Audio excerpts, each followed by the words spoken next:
الرجیم بسم اللہ الرحمن الرحیم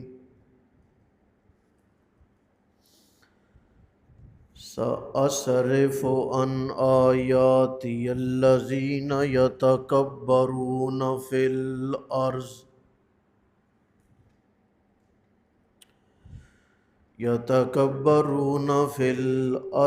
بغیر الحق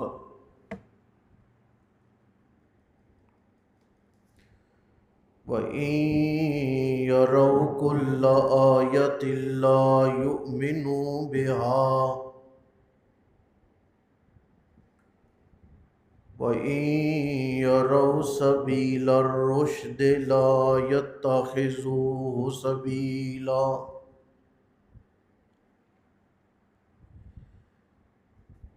وَإِن يَرَوْا سَبِيلَ الْغَيِّ يَتَّخِذُوهُ سَبِيلًا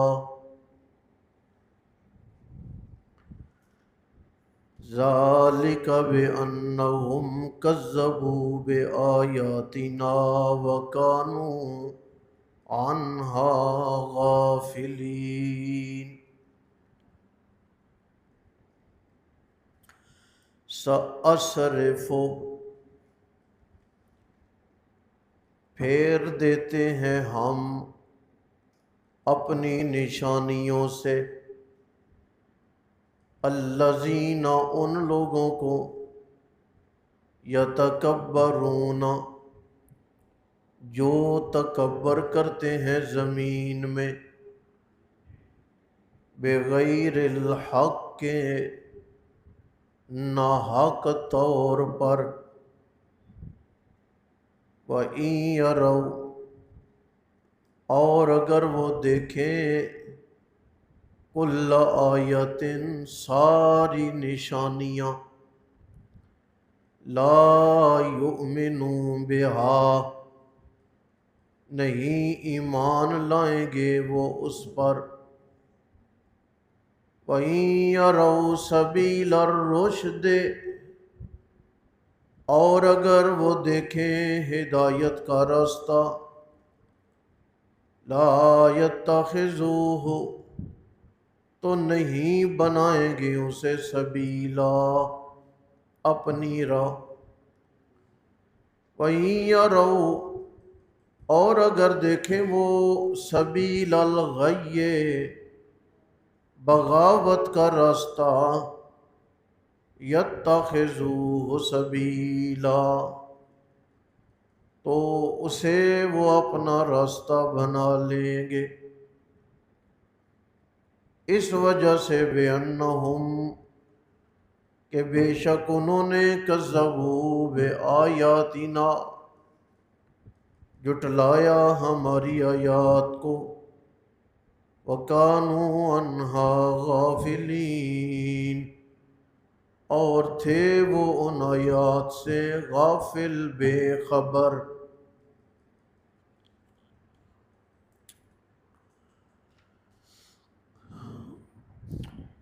حق وہی بندہ تسلیم کرتا ہے جسے اللہ خاص اپنی توفیق سے نواز دے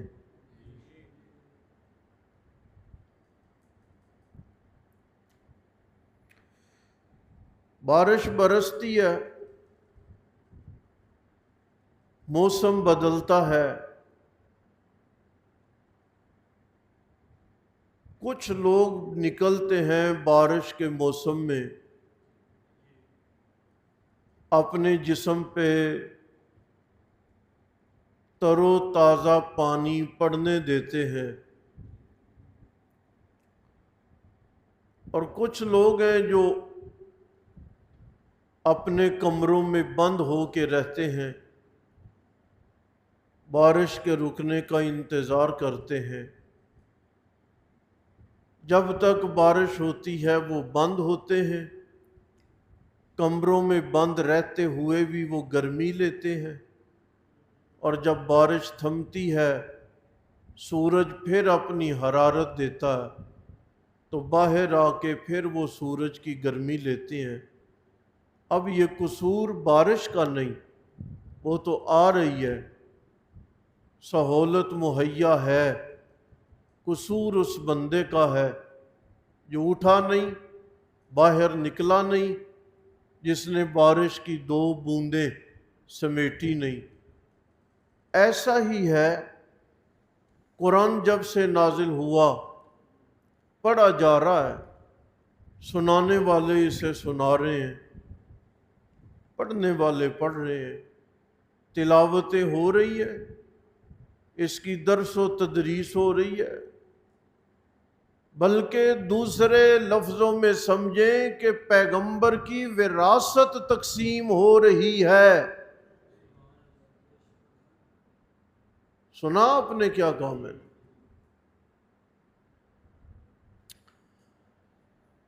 گاؤں کے ایک وڈیرے نے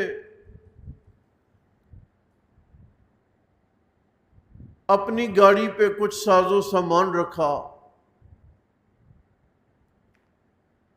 کچھ ادھورا سودا سلف بانٹنے کے لیے نکلا۔ سفید پوش اپنے گھروں میں بیٹھے رہے، ایک بڑا طبقہ گاڑی کے پیچھے دوڑتا ہوا ویلا کرتا، اس سامان کے ساتھ چینا جپٹی کرتا، بورے اٹھائے۔ ایسے ہی ہے۔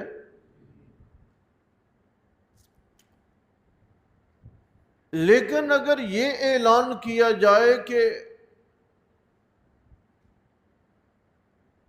وراثت رسول تقسیم ہو رہی ہے، کتنے لوگ آئیں گے؟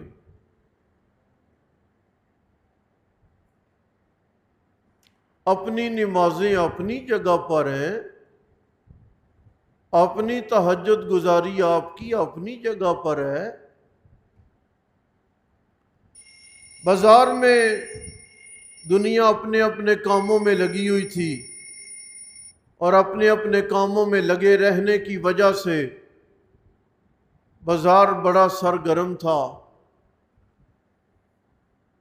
حضرت ابو ہریرہ رضی اللہ تعالی عنہ نکلے،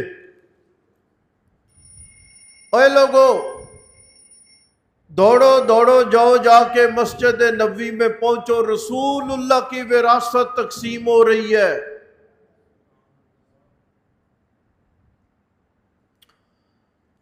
اعلان کرتے گئے، آواز لگاتے گئے، لگاتے لگاتے بازار کے آخر میں پہنچے۔ لوگوں نے جیسے سنا دوڑے مسجد کی طرف، ہو سکتا ہے ہمیں رسول اللہ کا کرتا مل جائے، ہمیں برتن مل جائے، ہمیں چٹائی مل جائے، ہمیں چارپائی مل جائے، ہمیں کوئی اور چیز مل جائے جس کی رسول اللہ سے نسبت قائم ہو۔ مسجد نبوی گئے، لوگوں نے دیکھا، واپس پلٹے۔ اب صورت کیا بن گئی؟ حضرت ابو ہریرہ بازار سے آخر تک چکر لگا کے واپس آ رہے ہیں، اور لوگ مسجد کا چکر لگا کے بازار واپس جا رہے ہیں۔ آمنا سامنا ہو گیا۔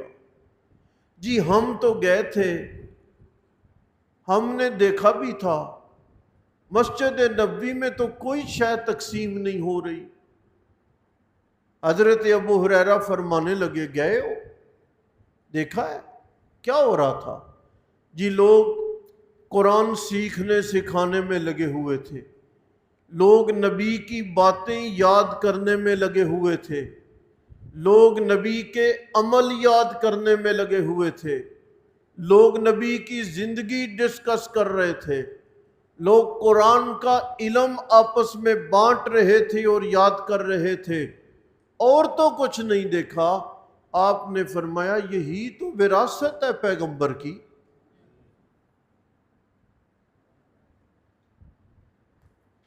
تم کیا سمجھتے ہو کہ اللہ کا پیغمبر کوئی مال دولت یا دنیا کی چیزیں چھوڑ کے چلے گئے؟ نا، وراثت پیغمبر یہ ہے کہ ہمیں قرآن آ جائے۔ وراثت پیغمبر یہ ہے کہ قرآن کہہ کیا رہا ہے ہمیں یہ پتہ چل جائے۔ وراثت پیغمبر کیا ہے؟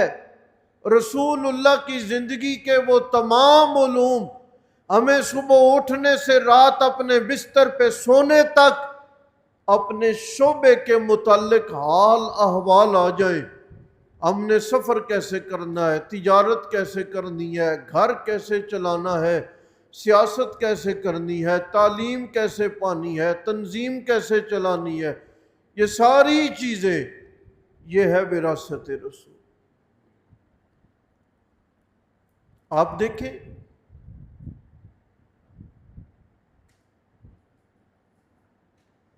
آپ عید کے دن دیکھیں گے لوگوں کی کثرت،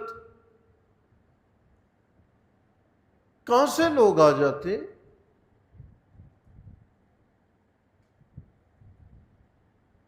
آپ میلہ لگے گا دیکھیں گے لوگوں کی کثرت، کہاں سے لوگ آ جائیں گے؟ کوئی دین کی حدیں پھلانگنے کے بعد مہندی رچانے لگے گا تو دیکھیں گے آپ اس رات وہاں پہ بھنگڑے ڈالنے والوں کی کثرت، کہاں سے آ جائیں گے؟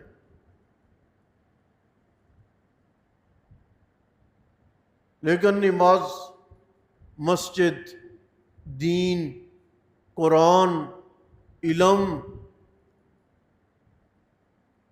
وہ آئے دن محرومیاں ہی محرومیاں ہو رہی ہیں۔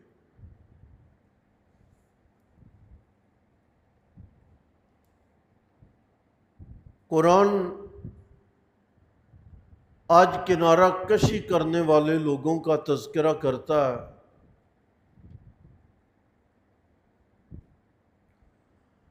یوم یعض الظالم علی یدیہ، ہاتھ کاٹے گا بندہ، یعض الظالم، دیکھ رہے ہو؟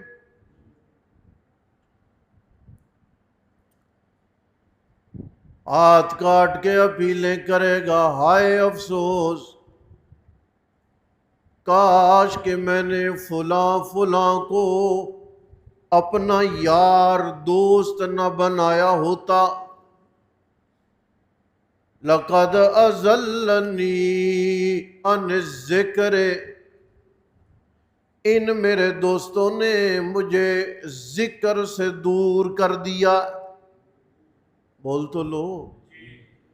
اور میں بتا چکا ہوں کہ ذکر سے مراد قرآن ہے۔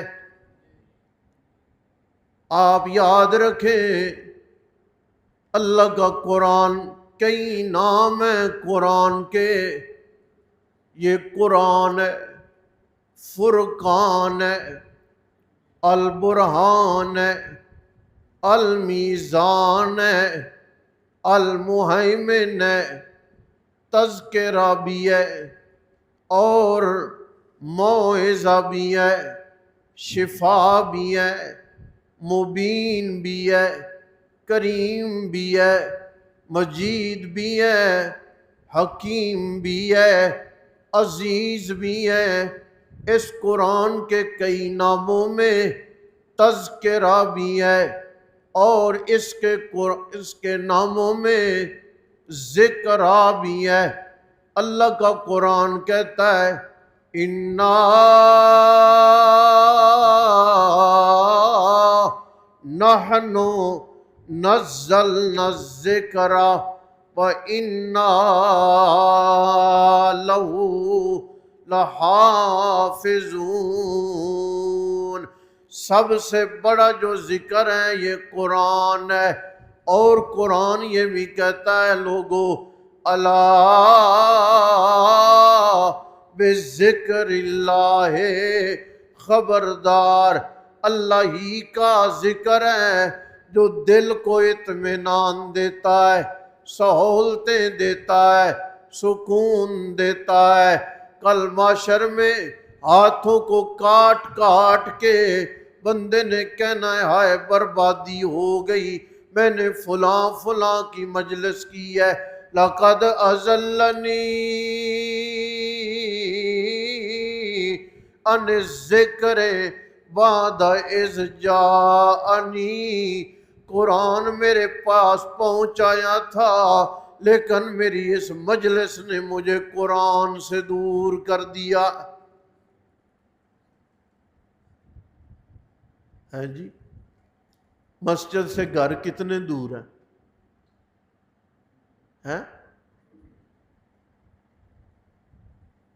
محلے محلے میں مسجد ہے، گھر مسجدوں کے قریب ہیں۔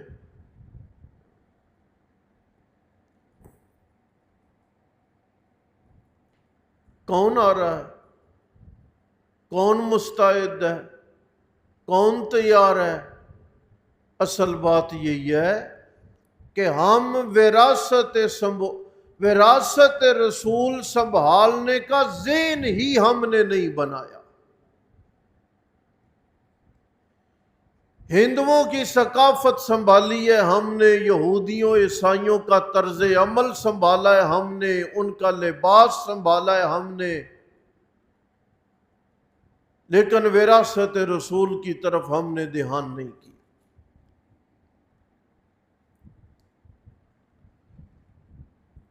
فرمایا کہ دلائل کا انبار لگا دو، نہیں مانیں گے، سیدھے راستے کو اپنا راستہ نہیں چنیں گے، اور اگر گمراہی اور ضلالت اور ناکامی کا راستہ آ جائے نا، خوش اسلوبی سے اس راستے کو قبول کریں گے۔ کیوں؟ کذبوا بآیاتنا، وجہ یہ ہے کہ انہوں نے ہماری آیات کو جھٹلا بھی دیا ہے اور یہ ہماری آیات سے بالکل غافل ہو چکے ہیں۔ بس